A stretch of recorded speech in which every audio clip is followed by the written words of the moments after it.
maanta waxaan kuu sheegi doonaa 4 qaab ay ka qariyeen YouTubero fara badan sidee loo helaa subscribe iyo views fara badan wax ka xun ma jirto inaad muuqaal samayso oo walibana waqti fara badan kaaga baxay soona publish gareysay adigoo rajaynaya kun subscribe iyo kun views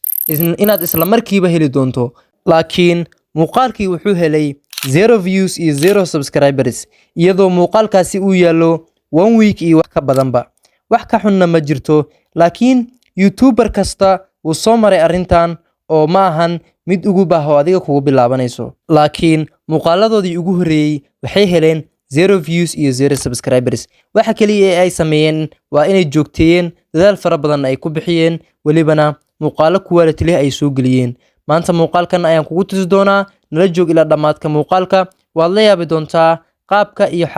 xeeladda ugu fiican ee u adeegsan lahayd muuqaaladaada si aad u hayso subscribe iyo views fara badan mowduuceena koobaad niche la hubo waa inaad ka soo hadashaa niche la hubo walibana dadka xiiseeyaan si muuqaalkaaga uu noqdo mid soo jiidasho leh walibana ku habboon in la daawado taasi oo sababayso in channelkaaga uu soo jiito dad fara badan walibana uu helo views iyo subscribers fara badan haddii aad jeceshahay inaad YouTuber noqoto waa inaad marka hore samaysataa hal niche oo ku gooni ah niche-kaasi oo mar walbaba ka soo hadasho oo muuqaalkaagana uu ku saleysnaado niche-kaaga waxa uu yahay haddii aad niche fahansaneen waa mowduuca muuqaalkaaga ama channelkaaga muuqaalada aad soo geliso waxyaabaha aad ka hadasho haddii aad editor tahay haddii aad comedy tahay haddii aad wariye tahayba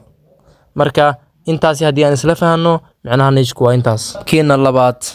waa inaad soo gelisaa muuqaalo fara badan YouTube-ka haddii aad soo gelin weydo muuqaalo fara badan YouTube-ka xitaa dadkii subscribers hore kugu saaray way ku iloobayaan oo kuma xasuusan doonaan laakiin waa inaad soo gelisaa muuqaalo fara badan si channelkaaga uu noqdo channel fadhiyo oo walibana xitaa qaybta searching-ka markii la geliyo haddii channelkaaga muuqaalo badan aad soo gelisay magacaaga isla markiiba channelka markii la geliyo qaybta searching-ka uu soo bixi doonaa laakiin haddii aanad muuqaalo badan YouTube ka gelinin channelkaaga ma la heli doono oo si fudud laguma heli doono marka waa inaad muuqaalo badan YouTube ka gelisaa si channelkaaga uu u fariisto uu u noqdo channel la isku halayn karo views iyo subscribers fara badanna sidaas aad ku helaysaa qaabkeena saddexaad samee muuqaalo loo baahan yahay haddii aad lacala tusaale idin soo qaato muuqaalkan aad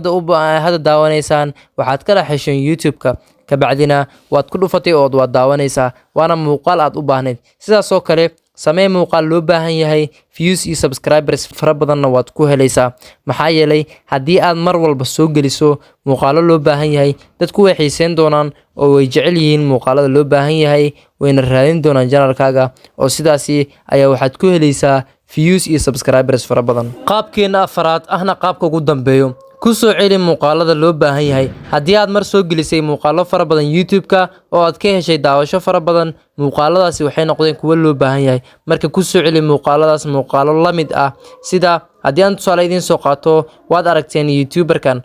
channelkiisa muuqaalada uu soo geliyay inta badan way isku egyihiin maxaa yeelay wuxuu arkay in muuqaaladaasi loo baahan yahay wuuna ku soo celiyay fara badan